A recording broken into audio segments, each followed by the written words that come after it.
அகிலம் நியூஸ் நேயர்களுக்கு வணக்கம். இன்றைய இரவு நேர பிரதான செய்திகள். முதலில் தலைப்புச் செய்திகள்.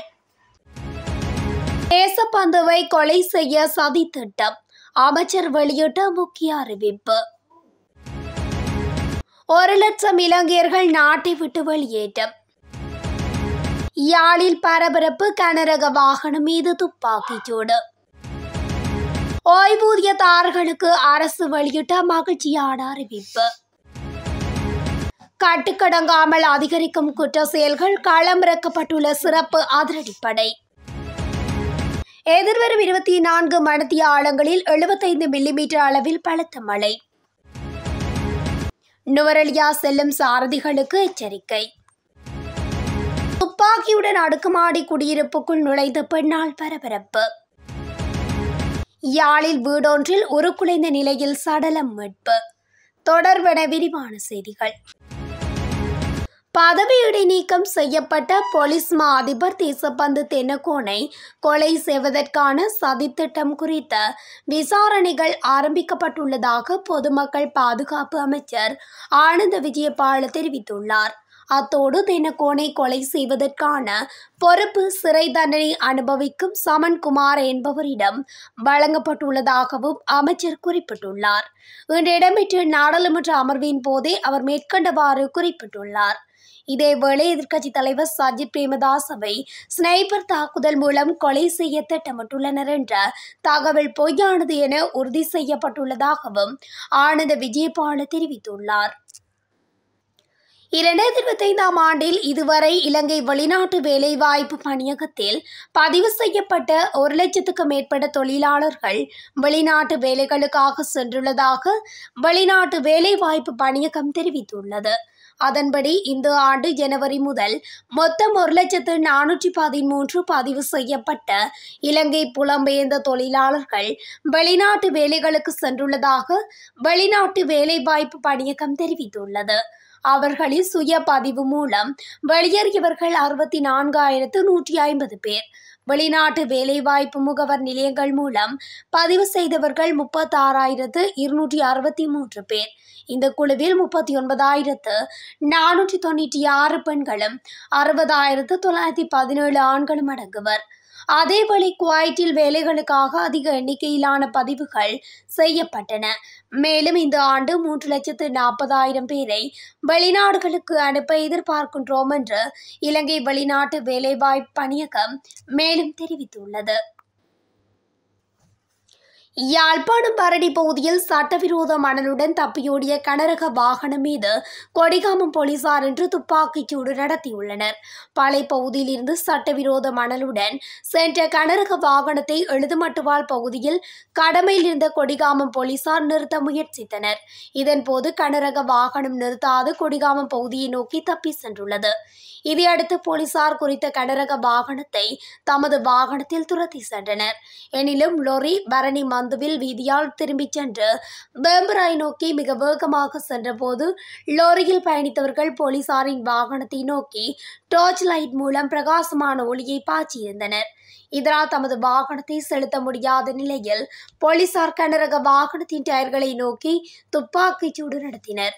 இதையடுத்து வாகனத்தை நிறுத்திவிட்டு சாரதி உட்பட 2 சந்தேக நபர்கள் தப்பியோடியதாக கொடிகாமம் போலீசார் தெரிவித்தனர். மேலும் சட்டவிரோத மண்ணுடன் சென்ற லோரியை கொடிகாமம் போலீசார் கைப்பற்றியுள்ளதுடன் தப்பியோடிய சந்தேக நபர்களை கைது செய்வதற்கான நடவடிக்கைகளை மேற்கொண்டு வருகின்றனர். ஓய்வூதியதாரர்களுக்கு அதிகபட்ச நிவாரணம் வழங்க அரசாங்கம் நடவடிக்கை எடுக்கும் என்று பொது நிர்வாகம், மாகாண சபைகள் மற்றும் உள்ளூராட்சி அமைச்சர் பேராசிரியர் சந்தன அபேரத்ன இன்று நாடாளுமன்றத்தில் குறிப்பிட்டுள்ளார். 31ஆம் தேதி 12ஆம் மாதம் 2015க்கு முன்னர் ஓய்வு பெற்ற அரசாங்க ஓய்வூதியதாரர்களின் ஓய்வூதிய சமத்துவமின்மை குறித்து நாடாளுமன்ற உறுப்பினர் ஜேசி அலுவதுவள எழுப்பிய வாய்மொழி கேள்விக்கு பதிலளிக்கும் போதே அமைச்சர் இவ்வாறு குறிப்பிட்டார். 2020ஆம் ஆண்டுக்கு முன்னர் ஓய்வு பெற்ற அனைத்து ஓய்வு பெற்றவர்களின் ஓய்வூதியத்திலும் உள்ள ஏற்றத்தாழ்வை நீக்க புதிய அரசாங்க பட்ஜெட் திட்டங்கள் நடவடிக்கை எடுத்துள்ளன. ஓய்வூதியதாரர்களுக்கான மருந்துகளின் விலை குறைக்கப்பட்டுள்ளதாகவும் வரவிருக்கும் பட்ஜெட்டில் ஓய்வூதியதாரர்களின் பிரச்சினைகள் குறித்து மேலும் கவனம் செலுத்தப்படும் என்றும் அவர் குறிப்பிட்டுள்ளார். இலங்கை முழுவதும் குற்ற செயல்கள் அதிகரித்துள்ள 52 காவல் நிலைய பகுதிகளை காவல்துறை அடையாளம் கண்டுள்ளதாக பொது பாதுகாப்பு அமைச்சர் ஆனந்த விஜயபால இன்று நாடாளுமன்றத்தில் தெரிவித்துள்ளார். இந்த சூழ்நிலையை கட்டுப்படுத்த எடுக்க வேண்டிய சாத்தியமான நடவடிக்கைகள் குறித்து சட்ட அமலாக்க அதிகாரிகள் தற்போது கலந்துரையாடி வருவதாக அவர் குறிப்பிட்டுள்ளார். பாதுகாப்பை உறுதி செய்வதற்காக இந்த பகுதிகளில் 15 சிறப்பு அதிரடிப்படை குழுக்கள் நிறுத்தப்பட்டுள்ளதாக அவர் குறிப்பிட்டுள்ளார். நாட்டில் அதிகரித்து வரும் துப்பாக்கி வன்முறை குறித்து எதிர்க்கட்சித் தலைவர் சஜித் பிரேமதாஸ் எழுப்பிய கேள்விக்கு பதிலளிக்கும் போதே அமைச்சர் இந்த கருத்துக்களை தெரிவித்துள்ளார்.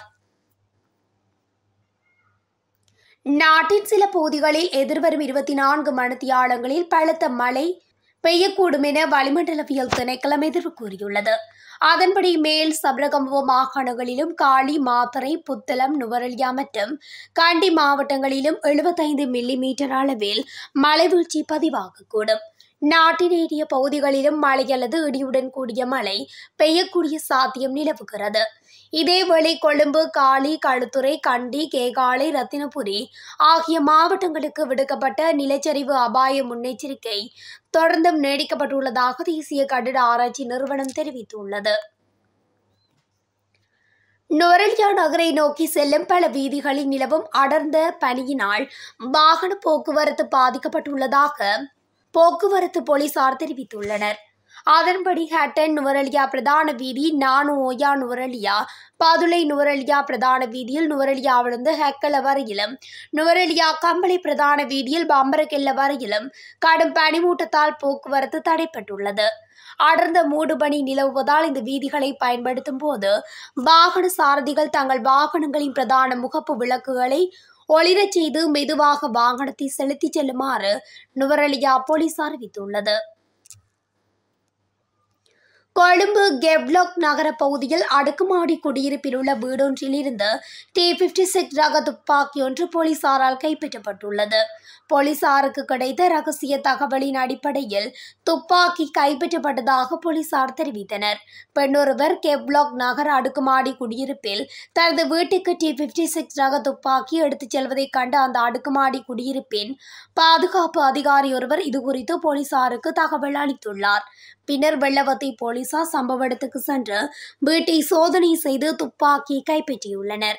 சம்பவம் தொடர்பில் வெள்ளவத்தை போலீசார் மேலதிக விசாரணைகளை ஆரம்பித்துள்ளனர். குறித்த பெண் 67 வயதுடைய பெண் என்று போலீஸ் ஊடக பேச்சாளர் சிரேஷ்ட போலீஸ் அத்தீட்சகர் புத்திக மணத்துங்க தெரிவித்தார். அவரது காரின் பின்புற கதவு திறந்திருந்த போது ஒரு பையில் தங்க முலாம் பூசப்பட்ட துப்பாக்கி இருப்பதை கண்ட பாதுகாப்பு அதிகாரி இதுகுறித்து போலீசாருக்கு தகவல் வழங்கியுள்ளார். இந்த துப்பாக்கி உண்மையானதா இல்லையா என்பது குறித்து விசாரணை நடத்தி வருவதாக போலீசார் தெரிவித்தனர். யாழ்ப்பாணத்தில் தனிமையில் வாழ்ந்து வந்த முதியவர் சடலமாக மீட்கப்பட்டுள்ளார். யாழ்ப்பாணத்தைச் சேர்ந்த சிங்கராஜா செபமாலை என்பவரை சடலமாக மீட்கப்பட்டுள்ளார். உரும்பராய் பகுதியில் உள்ள வீடொன்றினை பராமரிக்கும் முகமாக அந்த வீட்டில் தங்கியிருந்துள்ளார்.